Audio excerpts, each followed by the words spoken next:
देखते हुए जब बीपीएससी टीआरई 3.0 हुआ उसमें 10 वर्षों के बच्चों ने छूट मांगा और आपने धोखा दिया और बोला कि उप मुख्यमंत्री से मिले और आपको उन्होंने आश्वासन दिया है कि 10 साल की छूट मिलेगी। अभी भी धोखा दे रहे हैं आप लोग। लेकिन यहां शिक्षक धोखा खाने वाले नहीं है।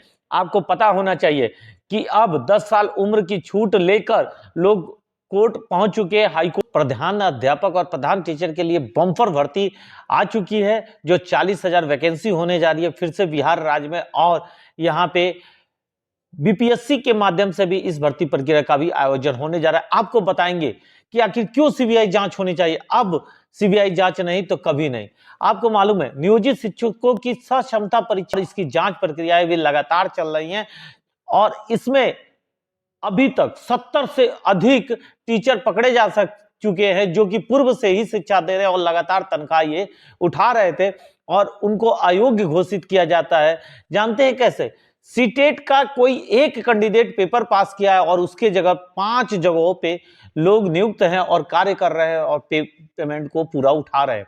यानी बिहार राज्य में एक सीटेट पास हो जाइए और अपने जगह पे 10 लोगों को 5 लोगों को नौकरी करा सकते हैं। 70 लोगों की अभी तक बिहार से गिरफ्तारी हो चुकी है जो कि एक सीटेट परीक्षा के पास अभ्यर्थी पे 5 सीटेट 6 सीटेट कैंडिडेट भर्ती थे।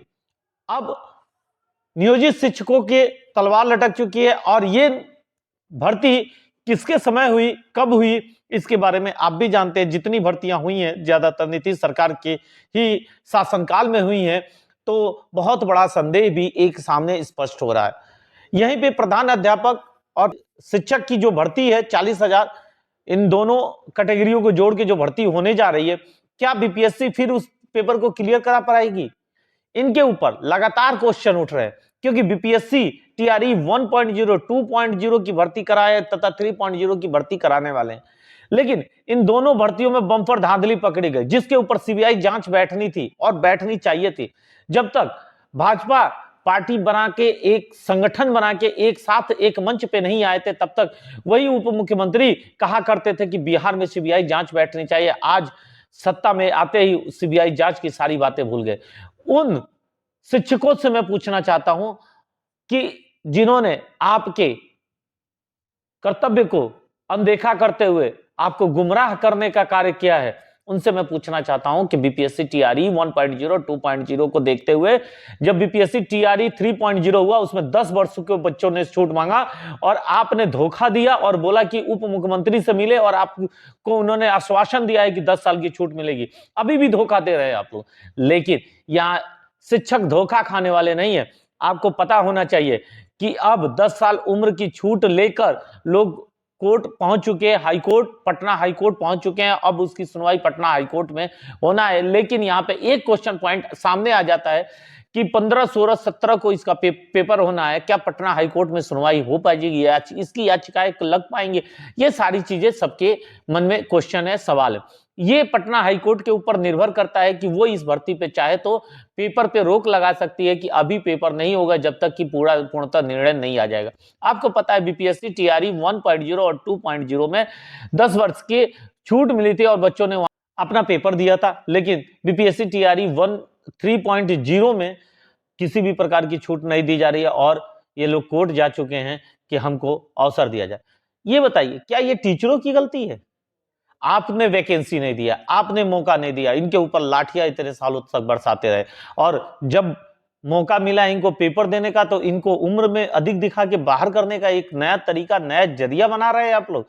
बिहार में हर एक युवक जग चुका है और हर एक युवक को पता है कि बिहार राज्य को जब तक सही निर्णय नहीं मिल जाएगा तब तक लड़ाई जारी रहेगी और हम लोग हमेशा इस बात के लिए लड़ते रहेंगे। और मैं बहुत सारे हमारे टीचर क्वेश्चन करते हैं, बहुत सारे सवाल करते हैं कि सर बीपीएससी के लिए आप जो आवाज उठाते हैं अब कुछ नहीं होने वाला है, चाहे ये फर्जी है, चाहे आप वीडियो वायरल के लिए कह रहे हैं।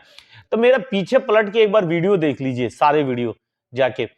जिस वीडियो में जो बात कहा हूं वो स्पष्ट रूप से आपके सामने आती हुई दिखी है और लगातार आ रही है, मेरी छुपी हुई नहीं है। मैं वीडियो डिलीट नहीं मारता हूं, आप जाके चेक कर सकते हैं। सारे वीडियो में जो बातें मैंने पहले कह दिया है वो घटनाएं घटी हैं उस पर आपने सचेत नहीं हुए और आपको अपने मुंह की खाना पड़ा। और अभी भी आप लोग या तो वो व्यक्ति हो जो कि कहीं ना कहीं धोखाधड़ी से सीट अर्जित कर लिए हो, आके कमेंट्स बॉक्स में गलत कमेंट्स करते हो कि ताकि अनदर जो शिक्षक है उनके मनोबल को तोड़ा जा सके, तो ये तुम बेवकूफी कर रहे हो। ये एक प्लेटफॉर्म है और इस प्लेटफॉर्म पे किसी को बेवकूफ नहीं बनाया जा सकता। और हर एक शिक्षक इतना योग्य है ना कि तुमसे अधिक योग्यता लेके यहां तक पहुंचा हुआ है, तो उसको बेवकूफ मत बनाना, कुछ कभी भी मत करना, क्योंकि अगर वो जाग गया ना तो पूरा बिहार राज्य में सरकार को पलट के रख देगा। और मेरे को पता है कि इस बार इनके धोखाधड़ी ने सीबीआई जांच होना चाहिए था। सीबीआई जांच की अभी तक कोई बात नहीं कर रहा।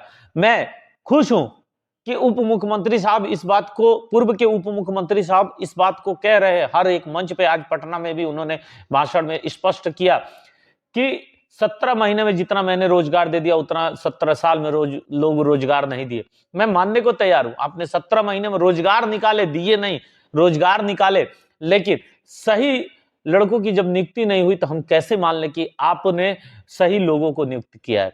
आपको इस पे विचार करना चाहिए और साफ स्पष्ट इस पे सीबीआई जांच की मांग करना चाहिए। जैसे कि शिक्षा मंत्री, पूर्व शिक्षा मंत्री आके इस पे सीबीआई जांच की मांग कर रहे हैं, आपको भी आना चाहिए, क्योंकि पूर्व शिक्षा मंत्री को पता है कि उन्होंने किसी भी प्रकार का इस समय हस्तक्षेप नहीं किया है। जो भी किया है यहाँ के अधिकारियों ने किया है, तो उनके ऊपर जांच तो बैठना अनिवार्य है और उनके ऊपर जांच बैठेगी।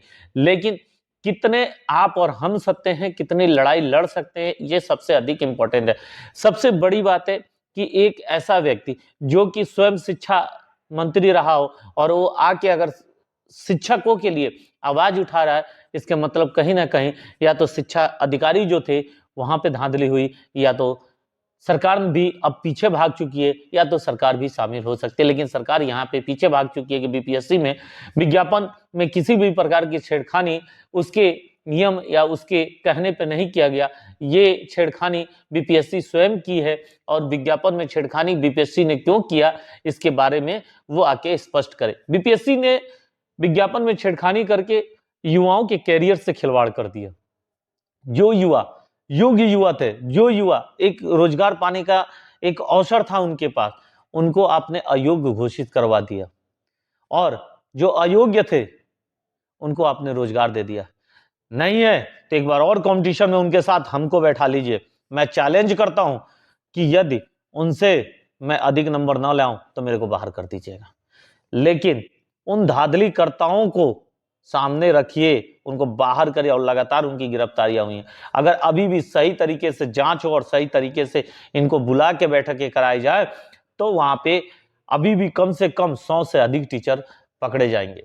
अभी बताइए, नियोजित शिक्षकों में इतने शिक्षक पकड़े जा रहे हैं, अभी तो शुरुआत है, अभी तो शुरुआत है, अभी तो आगे आने वाले समय में क्या होने वाला है आप सोच लीजिए। इसी धांधली के कारण आज नीतीश सरकार जाके भाजपा से मिल गए हैं कि हमारे ये सारे पोल ना खुल सके और हम बच जाएं। लेकिन कब तक बचेंगे? एक ना एक दिन सच्चाई जगेगी और हर एक युवा वीडियो को शेयर करता है और वहां तक पहुंचाने का कोशिश करता है। और मैं जानता हूं इस बार चुनाव से पहले हम लोग जैसे धरना पटना में दे रहे हैं ना, जा जाके लाठियां खा रहे हैं, तो उससे बढ़िया है कि हम लोग धरना देने के बजाय जनता को जगाने की कोशिश करें, जनता के मन में एक कैलेंडर बनाने की कोशिश करें कि बिहार में अभी तक आपके बच्चों के साथ, हमारे युवाओं के साथ जो धोखाधड़ी हुआ है वो किसके कारण हुआ है और पुलिस विभाग का भी जो पेपर आउट हुआ वो किसके कारण आउट हुआ। जब तक हम लोग प्रचार नहीं करेंगे, प्रसार नहीं करेंगे, ये झुकने वाले नहीं है। ये एक चीज याद रखिए, किसी को झुकाना है ना तो उसके विपरीत जाके कार्य करना पड़ेगा। हम उनसे मांग कर अपने हक की मांग करने जा रहे हैं तो हमारे पर लाठियां चल रही है। लेकिन अगर यही हमारी लड़ाई जारी रहेगी और सही जगह अगर हम लड़ेंगे तब जाके हमें सफलता मिलेगी। वो सही जगह है जनता, जनता के बीच जाके, जनता के मन में उनके बच्चों के प्रति, उनके कैरियर के प्रति एक एक बातें रखेंगे तो स्पष्टता वो वोट देने से पीछे भागेंगे, उस जिसके कारण डर के मारे सरकार को मजबूरन सीबीआई जांच बैठानी पड़ेगी या मुख्यमंत्री जांच बैठानी पड़ेगी, तब जाके सफलता मिलेगा। तो अधिक से अधिक वीडियो शेयर करिए और दोस्तों में भेजते हुए चैनल को सब्सक्राइब करिए पहली बार आए तो, ताकि लड़ाई में एकजुट हो सके और एक मजबूती के साथ अपने जीत के लिए लड़े और आने वाले अपने युवा भाइयों के लिए एक हम लोग कर्तव्य का मार्ग दिखा सके। जय हिंद, जय भारत।